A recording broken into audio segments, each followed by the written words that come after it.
moja. Ndio tu muendelee na kazi. Na kama si hivyo mkae huko. So wakatutoa ndani, ikawa tukae huko nje. Tujaribu chuna chini tufanye namna gani. So ninashukuru Mungu sababu wakati huo Mungu alikuwa amenisaidia, nimechukua loan, nimechukua pikipiki nimepatia mtu. Ananiendeshea. So ikawa nikaongea na mwenzetu mmoja, ako na duka hapo, alikuwa na duka hapo sokoni, alikuwa mwalimu. Na nikamwambia mwalimu, ukipenda tu nisaidie, pesa zenye zitakuwa zinanikujia siwe zinalipa hiyo loan. Akakubali. Nikamwambia mwenye anaendesha pikipiki, tafadhali pesa unaenda kulipa hapa. Mpaka alipolipa zikaisha. So hiyo ndio ilikuwa jambo la kwanza. Hakuna lingine limewahi kufanyikana kando na hii ambao majambazi walitufamia. Labda sasa tukimalizia, ila majambazi kulikuwa namna gani? Kwa sababu hilo ndio kiini ambacho tunataka kukisikia zaidi. Mpaka wa leo hii ndugu yangu siwezi kujua chenye kilifanyikana.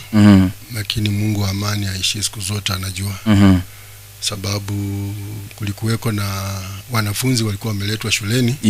Wanaishi kwa shule, ni wamewaweka kama boarding. Wengine hatukuwa tunajua wanatoka wapi. Na waliletwa kwamba wamekuja kurewind. So katika harakati hiyo mwenzangu tulikuwa na yeye anakaa mwisho huko, mimi nakaa kwa gate karibu na niko kwa darasa. So natoka nafanya kwa patrol, narudi nakaa kwa darasa naangalia nje. So katika harakati hizo kitu saa 6:30 mwenzangu nilisikia akipika nduru. Tuko tu wawili kwa shule na wanafunzi wanastahili kulala. Ndugu yangu anapika nduru kwa nini?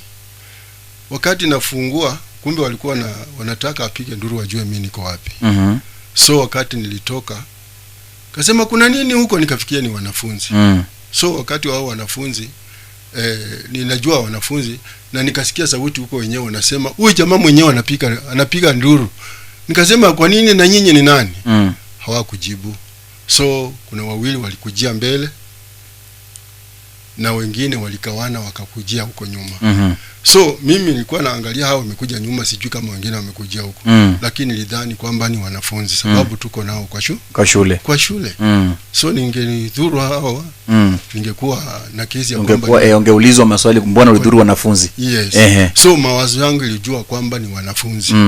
Sasa hao watu walivyokuja, nikaona hali yenye wanakuja nayo sio nzuri.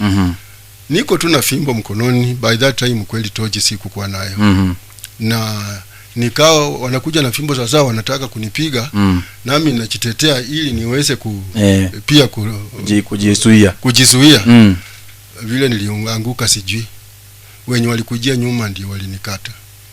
Kuna wale walikuwa wamezunguka nyuma wenye huko unajua. Sikuwa nimewaona. Sasa ndio walinikata tu, mimi nilistukia tu niko chini.